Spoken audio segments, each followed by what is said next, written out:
Okay, Assalamualaikum warahmatullahi taala wabarakatuh. Okay, saya ada buat satu video tambahan untuk menunjukkan cara kamu nak mengukur tembiring garis dan juga mengukur sudut. Okay, dalam video PowerPoint saya telah nyatakan untuk mengukur tembiring garis. Okay, kita nak mengukur tembiring garis, kita guna satu alat apa dia? Mengukur tembiring garis atau garis lurus. Nah, tembiring garis kita akan guna pembaris. Okey, so kita akan guna pembaris. So pembaris memang kita selalu ada duk guna lah. Tapi pun pelajar akan buat silap juga. Okey. So pastikan pembaris kamu, pembaris kamu dalam keadaan yang sempurna. Maksud saya sempurna, dia akan bermula daripada sifar. Nah, bermula daripada sifar. So kita akan guna unit cm. So bermula daripada sifar, dia akan bermula dengan lepas sifar 1, 2, 3 dan seterusnya lah. Sekiranya pembaris kamu pembaris pendek, dia akan ada sampai 15 cm. Okey. So pastikan pembaris kamu ni dalam keadaan sempurna. Maksud saya ada nilai sifar ni semua jelas nampak. Dan juga daripada sifar ni ada garis-garis kecil ni pun semua kena nampak jelas. Daripada sifar nak pergi ke 1 ni ada 10 garis-garis kecil ni. Sebab mana? Jika garis kecil yang pertama, nilai dia ialah 0.1 lah. Garis yang tengah-tengah antara sifar dengan 1 ni bermakna sifar 0.5. Okey, antara 1 dengan 2 bermakna dia akan ada 1.2. Okey, antara 1 dengan 2 cm kan dia akan jadi 1.2, 1.7 dan seterusnya lah. So tolong pastikan pembaris kamu dalam keadaan yang sempurna. Sebab apa? Sebab bila melibatkan soalan yang mengukur, jawapan kamu kena tepat. Nah, jawapan kamu kena tepat. Okey. So katalah ada satu garis diberi dalam soalan. Okey, garis. Tembiring garis. Okey, iaitu tembiring garis AB. Okey. Dia akan ada buat tanda A dengan B.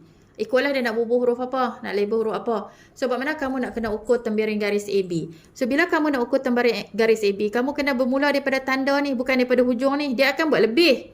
Dia akan buat lebih, dia tak buat cukup-cukup. Kamu jangan ukur sampai ke hujung ni. Kamu ukur sehingga ke tanda sahaja. Nah. Daripada tanda A ke tanda B. Itu yang penting yang kamu kena tahu.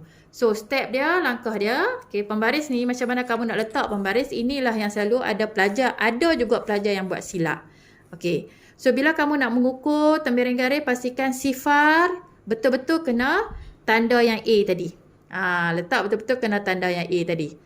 Okay, sebab ada pelajar dia tak bermula dengan sifar. Dia bermula dengan 1. Pernah berlaku. Bukan sekali, 2-3 kali berlaku semasa belajar secara bersemuka dulu. Okay, saya pernah jumpa pelajar yang bila saya tengok, kenapa jawapan dia lain daripada pelajar lain? Jawapan dia tak sama dengan pelajar yang lain. Rupa-rupanya bila saya suruh tunjuk, macam mana kamu ukur tadi? Dia letak pembaris dia dekat tanda yang depan ni bermula dengan 1. So, bila mula dengan 1, jawapan dia memang tak betul lah. Jawapan dia akan beza lah daripada jawapan orang lain dan memang salah.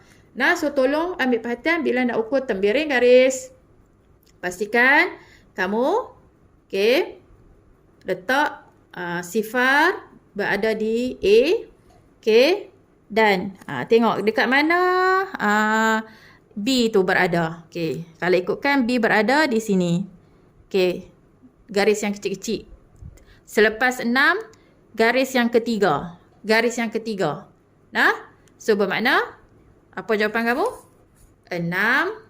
Garis AB sama juga dengan 6.3 cm lah.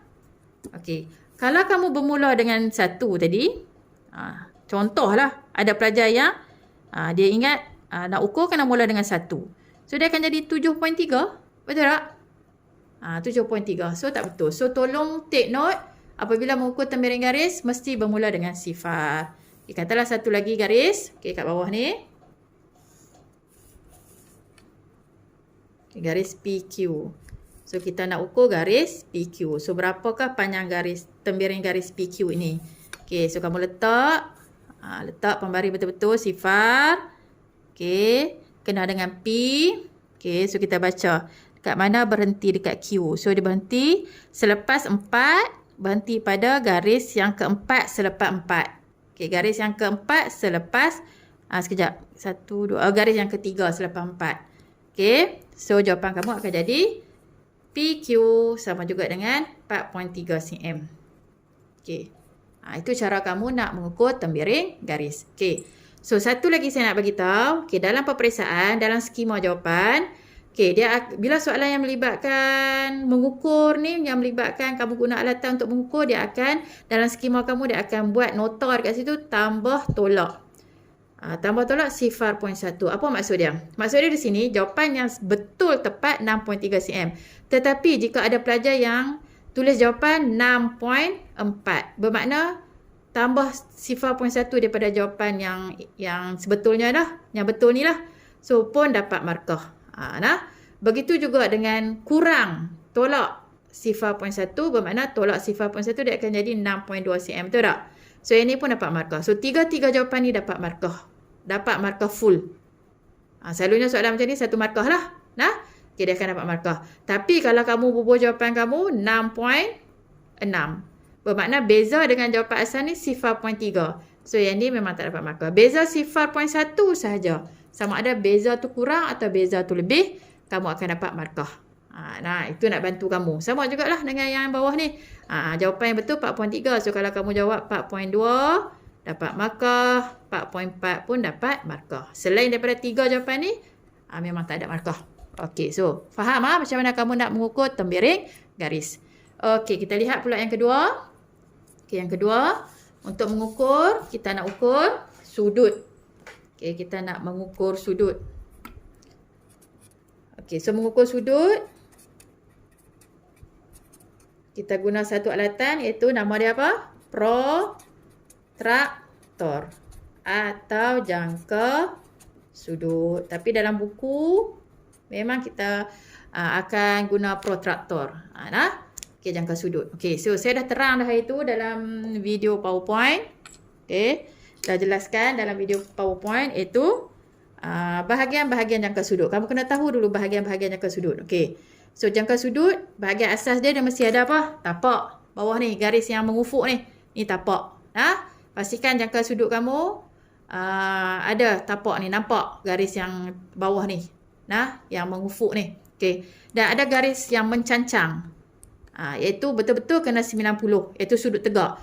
So di antara garis yang mencancang sudut tegak ni dan juga tapak ni, dekat situlah pusat kat sini. Antara titik persilangan sudut tegak 90 dan tapak, itulah pusat. Selalunya jangka sudut kat pusat ni dia ada tanda selalunya. Ikutlah jangka sudut kamu beli. Dia mesti kadang-kadang dia ada tanda. Dia ada macam lubang, dia ada tanda dot. So ikut. Itu adalah pusat. Kenapa penting ada pusat? Sebab dekat pusat itulah nanti kita akan letak jangka sudut kita pada sudut yang kita nak ukur. Okey. Lepas tu berkaitan dengan skala. Sama macam pembaris. Okey. Cuma untuk jangka sudut dia ada dua skala. Okey, skala dalam. Ni had dalam ni. Had ni nombor yang duduk bahagian dalam. Iaitu daripada kanan ni sifar. Nampak tak sifar ni? Mula dengan sifar. So daripada kanan sifar, pusing, separuh bulatan, belah kiri 180. Yang di dalam ni kita panggil skala dalam. Dia sama macam pembaris. Dia ada garis-garis yang kecil-kecil ni. Cuma dia bermula sifar, lepas tu 10. So nilai dia bermakna sifar 10. Daripada sifar nak pergi 10 tu dia adalah 1, 2, 3, 4. Okey, yang kecil-kecil tu 1, 2, 3, 4 lah. Dia bukan sifar point 1 lah. Dia akan nilai dia 1, 2, 3, 4 dan seterusnya. So nilai dia unit untuk sudut ialah darjah. Okey. Satu lagi skala luar, iaitu bermula daripada kiri sifar. Nampak ni kiri ni sifar. Dan diakhiri dengan sebelah kanan 180. So separuh bulatan nilai dia 180 lah untuk sudut. So nilai ni semua untuk nilai sudut lah. Pastikan jangka sudut kamu ni semua ni nampak clear supaya ukuran kamu sekali tepat. Okey. So sekarang saya nak tunjuk macam mana kamu nak mengukur sudut. Okey, so mengukur sudut pun ada pelajar tak tahu lagi nak letak jangka sudut tu. Dia katalah diberi garis macam ni, 2 garis. Okey, 2 garis baru dapat sudut kan? Okey, katalah kita nak ukur sudut dalam ni. So, bagaimana kita nak ukur ni sudut dalam ni berapa ni? Berapa darjah? Okey, so macam mana kamu nak letak jangka sudut kamu ni? So, jangka sudut kamu ni, di mana sudut tu berada, di situlah kita letak pusat ataupun di bucu. So, ini bucu. Kan hari tu saya dah ajar. Bila dua garis bertemu akan dapat bucu. Yang ni kita panggil lengan. 2 lengan ni kan. So katalah kita nak ukur sudut ni bermakna pusat kena letak dekat bucu ni lah. Okey. So bermakna kita letak dekat bucu. Sini. Okey, betul-betul pusat kena bucu nah. Pusat kena bucu dan tapak kena bertindan dengan lengan. Lengan yang belah sini. Sebab kita pusing jangka sudut kamu ke sini. Sekejap lagi kita tengok pula satu cara lagi. Nak ikut jangka sudut kamu nak letak macam mana. Jika kamu letak macam ni, pastikan pusat kena dekat bucu dan ni tapak kena dekat lengan, bertindan dengan lengan. Lengan ni maksudnya garis tadi. Nampak? Kalau kamu letak macam tu, nampak lengan ni tak kena lengan. Nampak tak lengan ni? Ni garis ni. So garis ni tapak kena bertindan dengan lengan ni. Kena garis ni. Kena bertindan. Tapak jangka sudut ni. Okey. So, kita letak balik. Okey. Pastikan betul-betul letak puas hati. Semua elok. Baru kamu baca. So, kamu nak guna skala mana? Sebab kita letak tapak bertindan dengan lengan yang di sini. So, bermakna kita guna skala yang mula-mula dengan sifar. Skala dalam ke skala luar? Skala luar lah. Betul tak? So, kita pusing sampailah hujung ni. Ni betul-betul lengan kat sini. Lengan ni, nampak ni lengan ni? Ni lengan ni. Okey, dia berhenti kat mana? Kamu buat tanda kat situ. Buat tanda. So, kamu baca. Tak buat tanda pun tak apa. Kamu boleh baca. Betul-betul dia kena dekat sini. Skala luar kan? Skala luar bermakna 110. 110. 110. Lepas tu, dia berhenti dekat 113. Okey. 113. So, jawapan kamu 113 darjah. Sudut yang ni. So, kalau lah soalan ni tak ada label apa, huruf apa, tulis jawapan 113 lah. Kalau dia bagi label kat sini A, B, C, maknanya jawapan kamu akan jadi sudut A, B, C sama dengan 113 darjah. Boleh juga tulis sudut C, B, A sama dengan 113 darjah. Boleh juga tulis sudut B. Yang penting kalau nak guna 3 huruf, B duduk tengah sebab sudut duduk kat B. Kan kita guna 3 huruf, B duduk tengah. Kalau 1 huruf, memang B lah sebab sudut duduk di B. So, 113 darjah. Letak unit. Unit tu bermakna darjah ni lah. Kalau kamu tulis 113 saja, mungkin kamu akan tak dapat markah dah. Sebab untuk sudut, unit dia darjah. Sama macam tadi, tembereng garis, unit dia adalah cm. Kena letak cm. Okey. So, ini satu contoh. Katalah kita nak ukur sudut yang macam mana pula? Okey. Katalah dia bagi sudut. Okey, kalau sudut ni juga. Sudut ni juga kita nak letak, kita nak pusing jangka sudut kita. Tadi ke sini kan? Ke sini. So, kita guna lengan AB lah. Kata kita nak pusing ke sini. Kita nak pusing ke sini. Tadi jangka sudut ke sini. Sekarang kita pusing ke sini. Pun boleh. Yang penting, pusat duduk dekat sini. Duduk dekat bucu B, lengan kena bertindan. Lengan BC ni kena bertindan dengan tapak. So, bila pusing ke sini, kita tak guna skala luar dah. Kita kena tukar guna skala dalam pula. Nampak tak? Lengan ni, bila lengan ni bertindan, so kita akan mula sifar skala dalam. So, pusing sama juga. Dia akan jadi, nilai dia tetap akan sama. Jadi, 100. Ni dekat sini 100. Okay, tak nampak. Okay. Ni nampak tak? 110. Selepas 110 tu ada 3. So, 113. So, perhati betul-betul nak. Buat pengiraan, tengok betul-betul. Sebab jawapan kena tepat. Okey, katalah ada lagi sudut. Okey, sudut yang macam ni. Sudut. Dia boleh macam-macam. Sudut macam ni pula. Kita nak ukur sudut dalam ni. So, nak letak macam mana jangka sudut kamu? Nah. So, jangka sudut ni dia boleh pusing mana-mana saja yang kamu suka nak pusing. Jangan kamu kamu jadi stuck. Kena duduk macam ni saja. Tak, dia boleh pusing. So, katalah saya nak pusing ke sini. Kan? Ni, saya letak macam ni. Boleh juga dapat jawapan. Kan? So, buat mana? Bucu duduk kat sini. Lengan duduk kat sini. Kan? Lengan. So, buat mana kita guna skala apa? Skala dalam lah. Sebab lengan kat sini kita guna lengan ni. So, sampai sini. So, dia berhenti dekat sini antara 60 dengan 70. So, dia berhenti dekat sini. Betul-betul tengah antara 60 dengan 70. So, jawapan dia 65 darjah. So, kamu boleh tahulah. Kalau nampak sudut tu terkangkang besar macam ni, mesti nilai dia besar. Kan? Kalau dia punya bukaan tu kecil, nilai dia pun kecil lah. Logik akal lah. Kan? Okay, sama juga kalau kamu pusing ke sini pun sama. Akan dapat jawapan sama. Tapi bila kamu pusing kedudukan lain, kita akan guna skala. Kalau tadi kita guna skala dalam, bila pusing ke sini dia akan guna skala luar pula. Yang penting kamu letak tu betul-betul kena bertindan. Nampak tak? Kita guna skala luar pula. Nampak? Antara 60 dengan 70 juga. Sama saja. So kamu kena ni, jangka sudut ni kamu kena pusing. Ikut kamu nak letak ke mana. Boleh pusing ke sini, pusing ke atas, pusing mana-mana lah. So jangan kamu risau untuk pusing. Nak letak kat sini tak boleh. Pusing kat sini. Jangan letak macam ni. Yang ni tak betul. Kenapa tak betul? Sebab lengan ni tak kena tapak. Ni nampak tak? Lengan kat sini dengan sini. Mana kena tapak? Syarat dia lengan kena tapak. Ni tapak sini. Mana-mana lengan kena tapak. Dan yang ni pusat betul kena dekat bucu. Tetapi lengan tak kena tapak. Syarat dia pusat kena bucu. Lengan maksudnya sisi lah nah. Lengan mengenai tapak. Tak kira lah lengan yang mana. Ikut kamu nak guna lengan mana. Dia ada 2 lengan. Nak guna lengan yang mana. So tolong perhati betul-betul. Okey, sama juga dengan tembiring garis. Jawapan nanti dia akan jadi tambah tolak 0.1. So yang ini jawapan yang dia akan terima 113, 112 darjah dan 114 darjah. Okey.